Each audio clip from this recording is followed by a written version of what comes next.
What's going on, Serpa Squad? Tanner here, and in this one we'll give my newly adopted Gargoyle Gecko a much needed upgrade. We'll set her up in a custom Bioactive Vivarium using the same tank she came with. It's an 18x18x24 exoterra. Typically I don't use these, but based on feedback from the previous video, that's what I'll use. The gecko was temporarily placed in one of the old 10-gallon conversion aquariums, and the old setup was dismantled.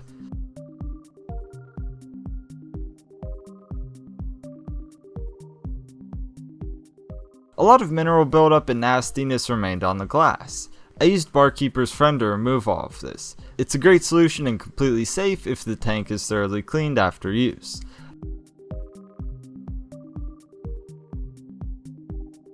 About an hour's worth of work later and I finally got the tank looking brand new. For the setup I have some cork bark. These will be used to create climbing areas and an overall natural looking aesthetic. Before use I like to boil them in case there are any hitchhikers living in them. You definitely don't have to do this, but it's a good rule of thumb. I let them simmer for about a half hour before moving them to dry. To start I propped up 2 branches with insulation foam. To keep them in place, black expanding foam was sprayed on the ends of the branches.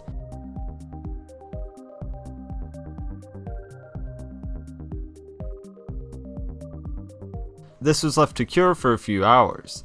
Afterward, the supports were moved and the tank was turned upright. I determined where all of the other pieces of cork would go. To keep them on the glass before applying the expanding foam, I added a few dabs of hot glue. This isn't a good long-term solution, but it works well to momentarily hold something.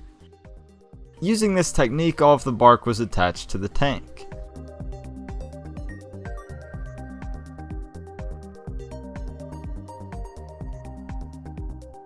Then I got several sheets of cocoa fiber liner that was left over from previous projects. These two were incorporated into the background. I covered them in silicone and then pressed them onto the glass. The trick here is to really get this silicone embedded into the liner, otherwise it will likely peel off of the glass. Using the liner cuts back on the amount of foam needed to make a proper background, and it makes a good growing medium for vining plants. From there I applied expanding foam to any areas of exposed glass.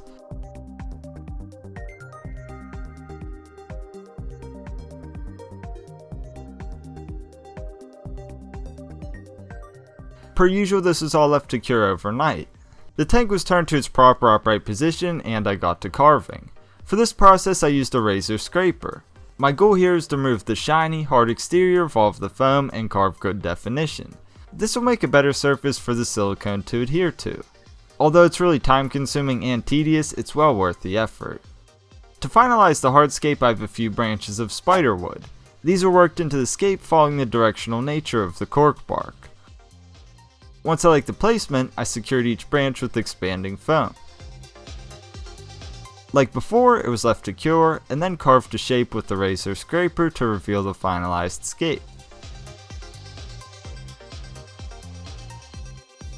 From there it was time to make jungle vines. For this I gathered up 4 different thicknesses of cotton rope, 100% silicone and dry cocoa fiber. To make a vine I roll up the rope, add a glob of silicone, and then evenly coat the rope with the silicone. Once it's covered I drop the rope into the cocoa fiber and knead the fiber into the silicone.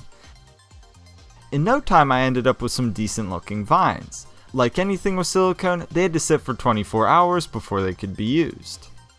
Now let's get the background covered. For this one I'll be using some tree fern. It's more expensive than cocoa fiber, but it's a better solution for a few reasons.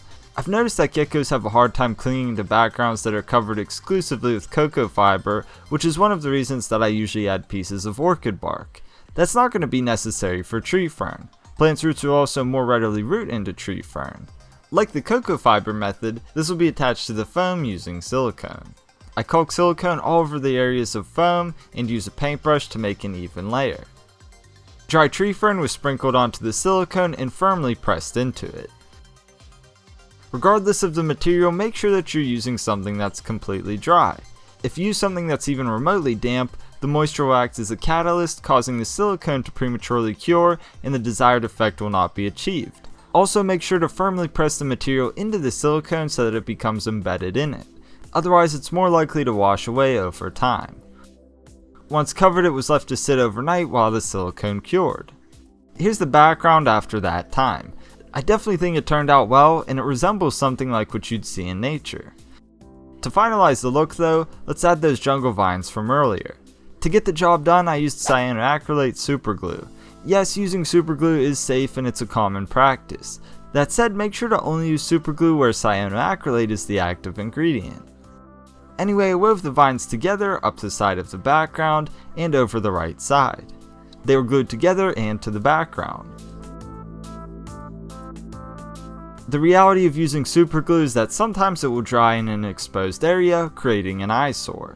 No problem, you can conceal superglue with more superglue. All that you have to do is apply a glob of glue and then cover it in some dry cocoa fiber. The same can of course be done for any blank spots on the background as well. Once the vines were attached, I went around with a razor scraper to clean up any excess silicone and debris. For the false bottom, I decided to keep it simple and cut out a sheet of metalamat since I have some extra. That said, there are cheaper ways you can do this, and I'll link up some other options down in the video description. I cut the mat just smaller than the size of the tank and put it in place. I left the front open so that I could add some Leca clay pellets. I think a layer of Leca looks much better than a piece of green plastic. I then topped everything off with pond underlayment that I had left over from my DIY pond build. There are other materials you could use for this part as well, such as window screen. Now on to the substrate. This is the same substrate mix that I typically use for all of my builds. It's composed of cocoa fiber, orchid bark, sphagnum moss, sand, and charcoal. I'll leave the proportions up on the screen and a link down in the video description for your convenience. Finally, we can move on to the plants. First up is Ficus pumila. This will be attached to the background using some stainless steel wire, cut and bent into hooks. I planted it primarily near the front of the enclosure. Next up is Pellionia pulchra, or the trailing watermelon begonia. This too is pinned on various sections of the background using stainless steel wire. Given enough time, the two of these should root in and create a nice carpet on the background. From there I added some golden pothos. I planted it in a section up top, allowing it to drape down into the rest of the setup.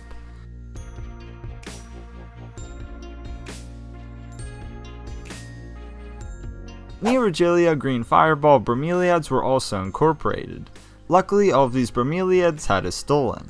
I was able to plant them by simply poking a hole in the foam and inserting the stolon into this hole. Next, I glued a plastic cup onto cork bark and stuffed the crevices with sphagnum moss. I'll show you more about this near the end of the video. After that, I got a bird's nest fern and planted it in the bottom of the tank. Although this looks like it takes up a lot of space, the large leaves will create some great hiding spots for the gecko. Lastly, I got a few Cryptanthus bivittatus ruby and planted them throughout the setup. If you want to see how I process plants for my setups, check out the video linked above and down in the video description. After all of that, I gave the tank a good spray down.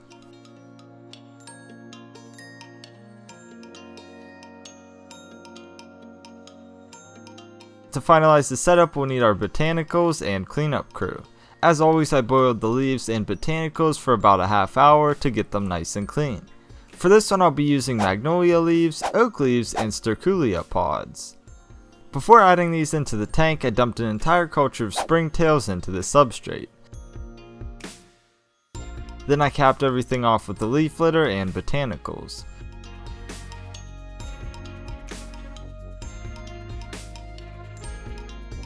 Lastly, I added a group of Porcellio scaber orange isopods.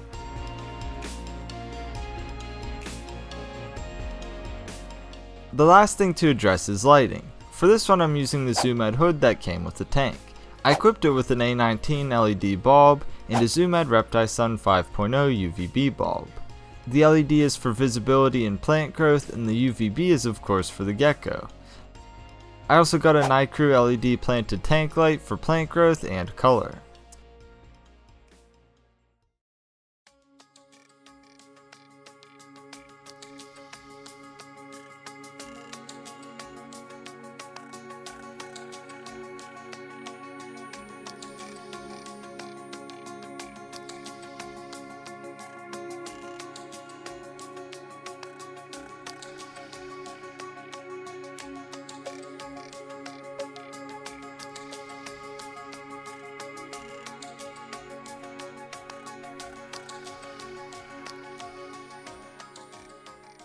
And here's the finalized Vivarium. I think it turned out really well and I can't wait to see how the gecko interacts with it. That will have to wait for another time though. For those of you who are unfamiliar with my work, I don't like to stock these types of setups right away, especially with a larger gecko like this. To ensure the success of the plants, giving them enough time to root and become established will really make a huge difference. Plus, if anything is wrong with the tank and needs adjusted, you have a better time troubleshooting while the animal's not in the enclosure. So we'll do this right and let the tank become seasoned. Oh yeah, do you remember that plastic cup from earlier? This is a custom holder that I made for my gecko's biodegradable food dishes. Anyway, we'll set the gecko free in this tank in a few weeks and I'll do a video at that time. If there's anything specific about this build that you'd like me to include in that video, definitely let me know. On that, I'll catch you on the next one, Serpa Squad. Take care and peace.